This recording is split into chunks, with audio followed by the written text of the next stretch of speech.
Avant de démarrer cette vidéo, si vous êtes nouveau ou que vous souhaitez me soutenir, n'oubliez pas de liker et de vous abonner, je compte sur vous et je vous souhaite une très bonne vidéo. On va parler du combat Burushiki et Kawaki qui nous a été proposé dans l'anime. 5 choses à savoir sur ce combat.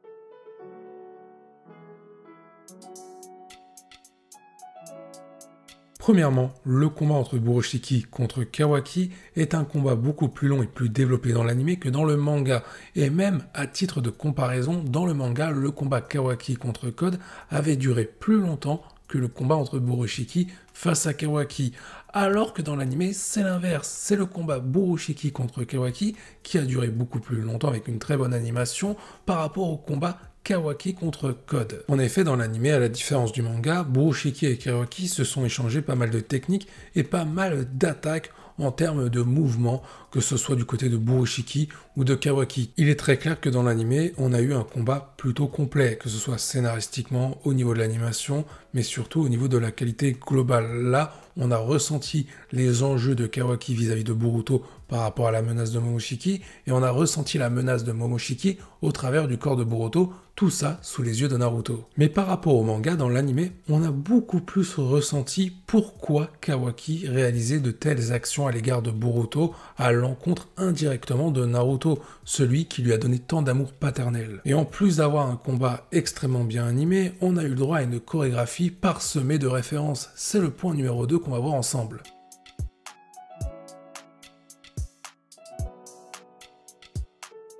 Il y a très clairement beaucoup de références aux différents combats qu'ont pu mener Naruto et Sasuke à l'époque de Naruto et de Naruto Shippuden. Que ce soit au niveau des mouvements par rapport à l'exécution de jutsu, on peut voir qu'à un moment donné, le mouvement des doigts de Boruto et Kawaki invoque des jutsu, comme à l'époque avec Naruto et Sasuke, et le final du combat entre Burushiki et Kawaki, quasiment le final, parce que c'est pas exactement le final, on a eu le droit à une attaque finale de Burushiki et de Kawaki, Burushiki avec le Rasengan et Kawaki avec son attaque fétiche qui rappelle très clairement les finishes des combats de Naruto et Sasuke, avec Naruto qui utilise son Rasengan et Sasuke son Chidori.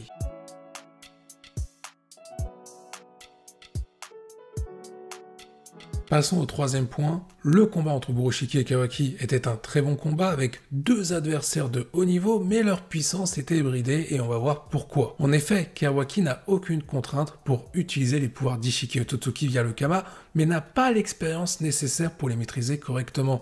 En réalité, Kawaki n'a pas cette expérience Otsutsuki pour maîtriser directement ses pouvoirs, il lui faut du temps. Momoshiki, au travers du corps de Boruto, c'est différent. Il peut utiliser ses pouvoirs Otsutsuki, puisque c'est les siens via le Kama qu'il a posé sur Boruto. Toutefois, à la différence de Kawaki, Kawaki, lui, n'a aucune contrainte, vu qu'il n'a pas Ishiki dans son corps, et donc il n'a pas le risque de perdre le contrôle sur son propre corps. Pour Burushiki, soit Momoshiki qui contrôle le corps de Boruto, la contrainte, elle est là.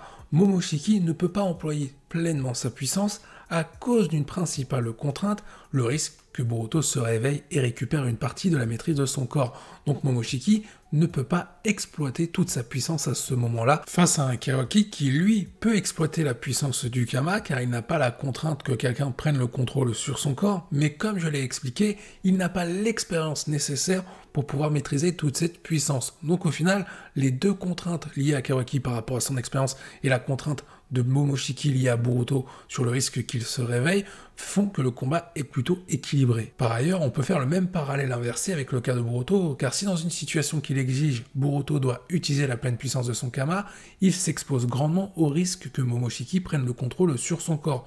Au final, au vu des situations qui peuvent être différentes pour le cas de Boruto ou de Momoshiki, soit Burushiki, on retrouve les mêmes contraintes pour les deux personnages. Au final, ce combat entre Burushiki et Kawaki est un teasing sur les affrontements à venir entre Boruto ou Burushiki par rapport à Momoshiki qui peut prendre le contrôle sur le corps de Boruto face à Kawaki. Car au final, là, si sur ce combat-là, leur puissance est bridée, qu'est-ce que ça va donner quand leur puissance va être à 100% pour un combat ?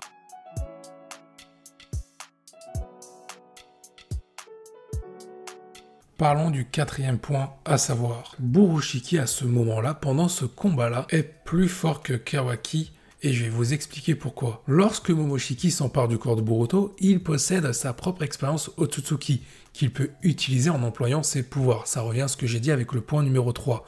De plus, Momoshiki possède aussi les connaissances et les souvenirs de Boruto, ce qui veut dire qu'il possède une certaine expérience shinobi.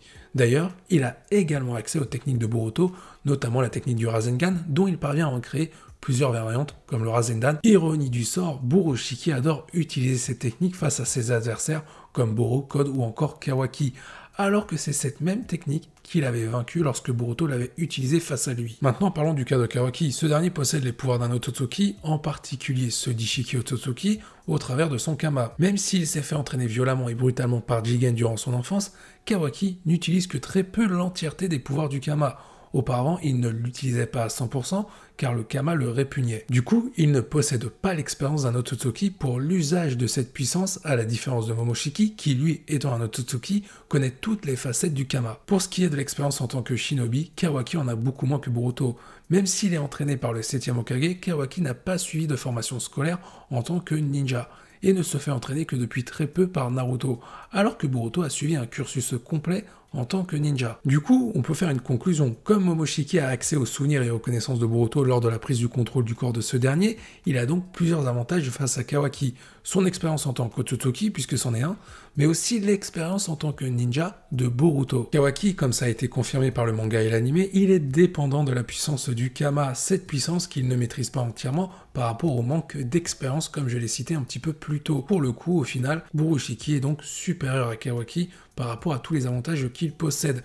Mais du coup, la question pourquoi Borushiki a perdu face à Kawaki, c'est justement le 5e point qu'on va évoquer, la défaite de Borushiki.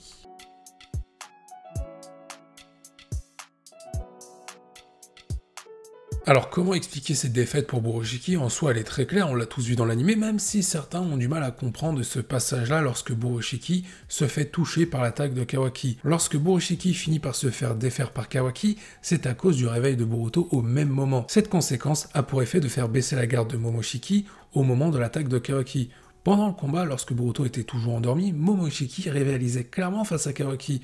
On peut même voir que Kawaki semblait bien plus forcé d'utiliser sa puissance du Kama, alors que Momoshiki était bien plus décontracté face à Kawaki. Malheureusement, c'est cette décontraction de Momoshiki qui va faire qu'il ne va pas s'apercevoir que Boruto est en train de se réveiller, et c'est ce qui va tout simplement précipiter sa défaite face à Kawaki. Merci d'avoir suivi ce 5 choses à savoir sur le combat entre Borushiki et Kawaki de l'anime. Sur ce, on se retrouve pour de prochaines vidéos et du contenu sur ma chaîne YouTube. Je vous dis à la prochaine, portez-vous bien et n'oubliez pas que la volonté du karaté soit avec vous.